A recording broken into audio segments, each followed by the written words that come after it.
Captain Insano shows no mercy. Straight cash, homie.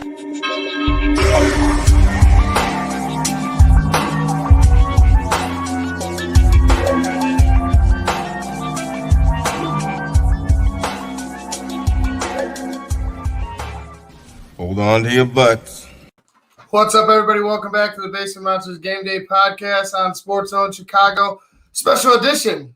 Yeah, another Saturday. It seems like the NFL just wants to be every day in every aspect of your life. I mean, it's crazy. I love it. Like, don't get me wrong. I'm pumped for it. I love talking about it. Love For talking sure. about it.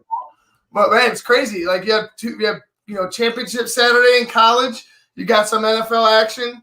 What more can you ask for if you're a football fan? It's crazy how much football we're getting. It's like football overload.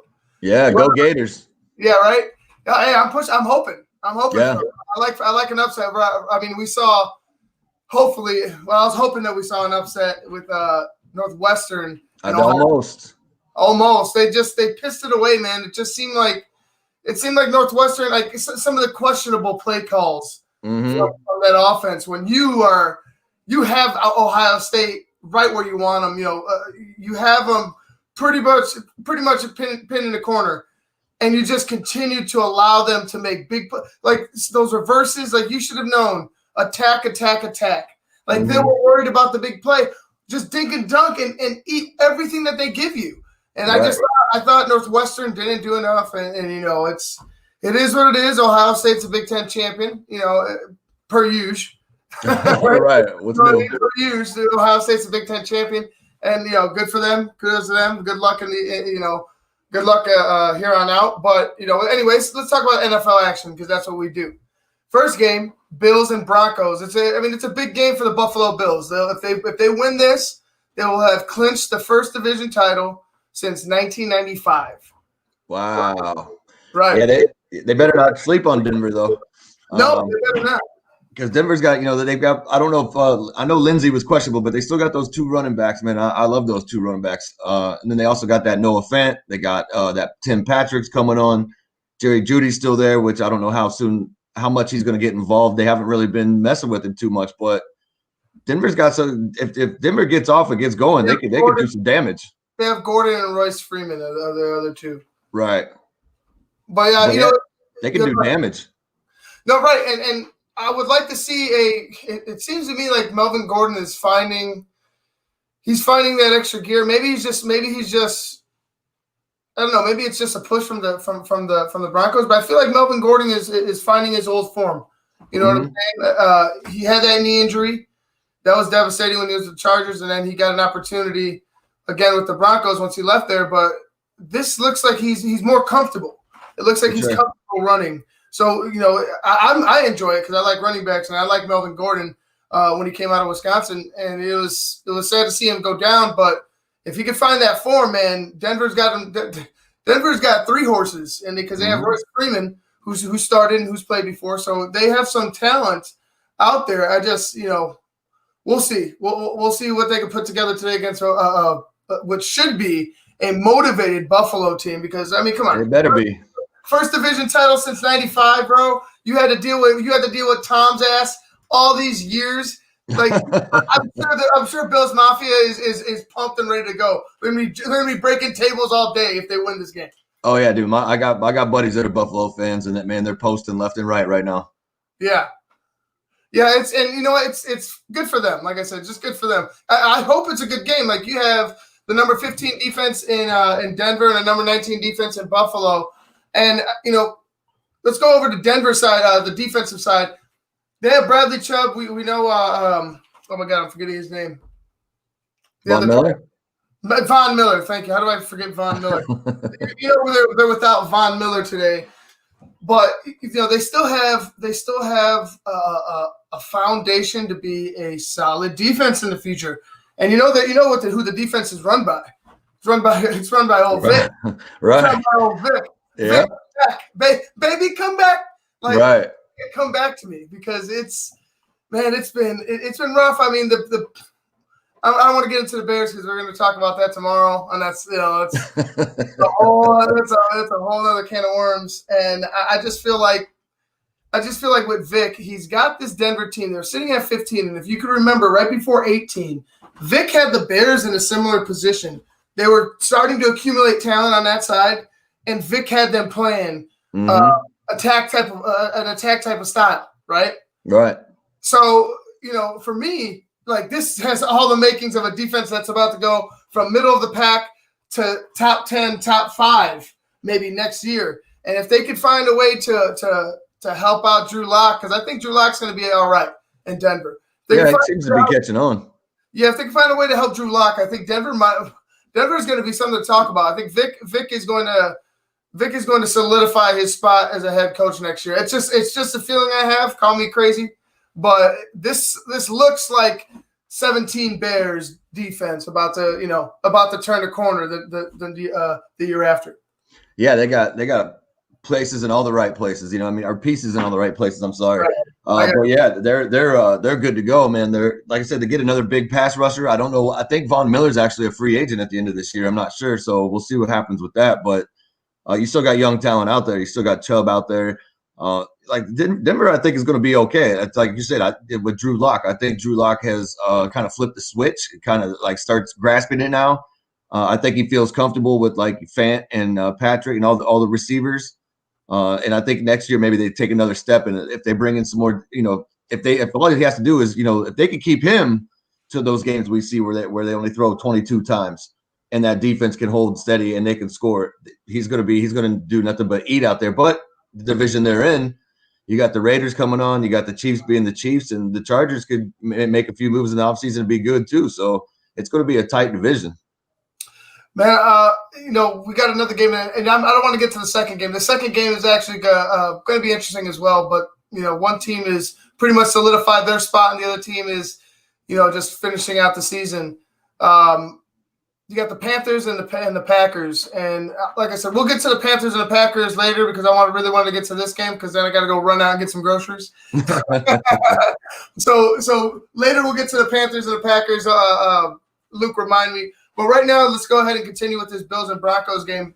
Buffalo, man, Josh Allen, like, he's got to be up there with in MVP considerations. You got a guy throwing 3,641 yards so far, 68.58 completion percentage, 7.7 per attempt, 28 touchdowns, 9 interceptions, and he's got a rating of 103.3. The dude is on fire.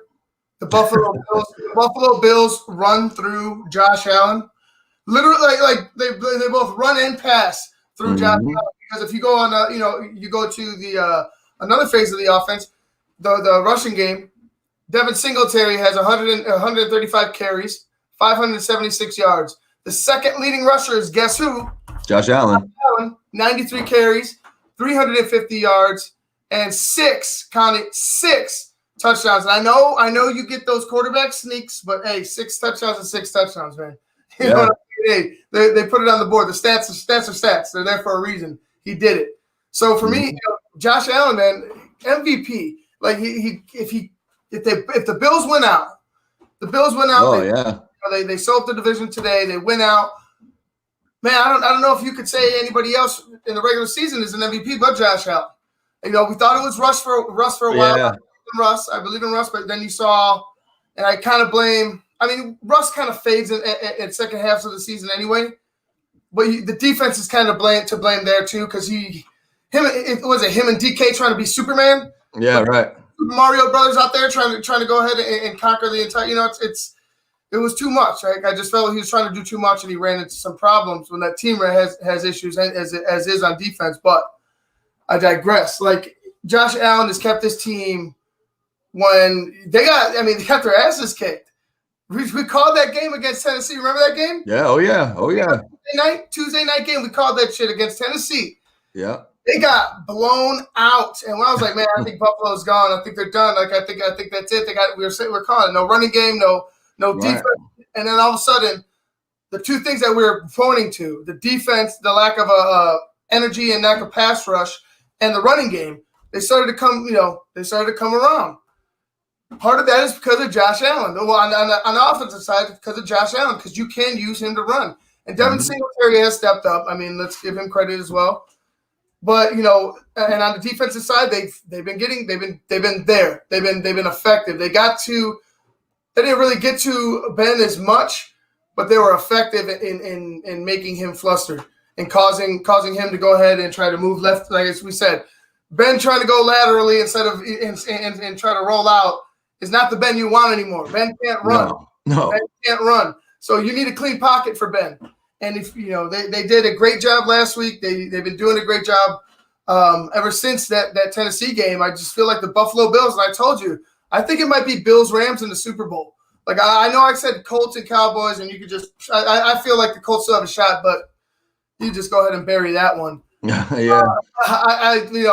As a mulligan, I'll take that as a mulligan. No, as a go, like for me right now, if I had to choose, I would say Buffalo and LA in the Super Bowl. It's just that seems to me that seems to be the best matchup that I could think of, because you got Josh Allen in a high-powered offense versus a great defense. Mm-hmm. You know what I'm saying? So for that has all the makings to be a great matchup in my opinion, because you got somewhat a solid offense in LA, but you have a pretty solid offense that you're finding out with in Buffalo as well. So our defense, in Buffalo as well. So I mean that one would be a fun Super Bowl. I think everybody knows the Chiefs will probably be a fun Super Bowl, but I just feel like Chiefs Rams would be a fantastic Super Bowl after that game. A couple of years ago, that was 50. Oh yeah, it's like 55 to 53 or something. It would be awesome, but and my God, I just feel like the Buffalo Bills are due. Remember when the Cubs won? When? You remember when the Cubs won the World Series in 2016? Yeah. When it was just like, man, this is kind of freaky. Right. This is that's what I feel about the Buffalo Bills. It's like, this is kind of freaky. Like this is these things are just falling into place for Buffalo. Trust me, after 4 Super Bowls and a Music City miracle, things can fall into place and still be screwed up if you're Buffalo. So I'm not knock on wood. I'm not wishing it on you. Just keep the faith. stay focused if you're the Buffalo Bills, because man, I feel like they're that team that's going to start catching heat, start catching fire, and you never know. No, you never do. And like I said, they made the right moves. They brought in Cole Beasley. He's been catching fire as of late. They brought in Stefan Diggs, which that's the one thing right there it created all of this. Since Stefan got there and Josh has a comfortable downfield target, he's not afraid to throw it to him, and that just opens everything else up underneath for Beasley. I feel like Dawson Knox is man, I want to put him up there, but he's making a few too many mistakes with catches. But if that guy can start bringing in the balls that he's been missing, he's going to be up there with some of the top guys too. He's agile, he's athletic, he blocks well. I think that's another huge addition to Buffalo's offense. And then, like you said, Singletary, he's just small. He's not in between the tackle type of runner. You get him out in space and he can go. But and then they got them. Who's the other one? Moss. Moss, he should be the in between tackle runner, but yeah, he can't. He's not very effective. So yeah, they got CJ Yeldon. CJ Yeldon's still in the game. Yeah, right. So I mean, that'd be the scary thing. If they get another good running back and then put some pieces together on defense, this team's going to be really scary. Yeah, well, hopefully it's a good game. I mean, I feel like Buffalo's going to go ahead and take it in the end, but hopefully we're entertained. All right, guys. Well, this is going to wrap things up for us here on the Baseball Monsters Game Day podcast. I'm Ivan Vargas. That's Luke Nettles. We will see y'all at halftime. Until then. What's your prediction? Oh, my prediction. Yeah. Buffalo all day. I'll give you 33-17. I'm going to go 28-23. 28-23. Buffalo. Okay, Buffalo. 28-23. Yeah, so we are. Well, you're picking a closer game than I would. Yeah, no, I'm thinking that Denver's going to be on them. Really? Yeah, I think they're going to struggle. All right, we'll see. Well, I gotta run to the store. Until halftime.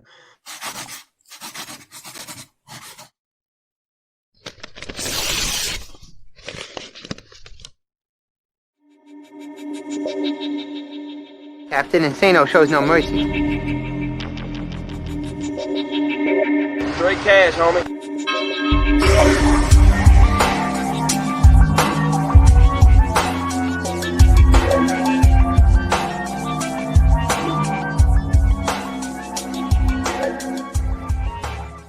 Hold on to your butts.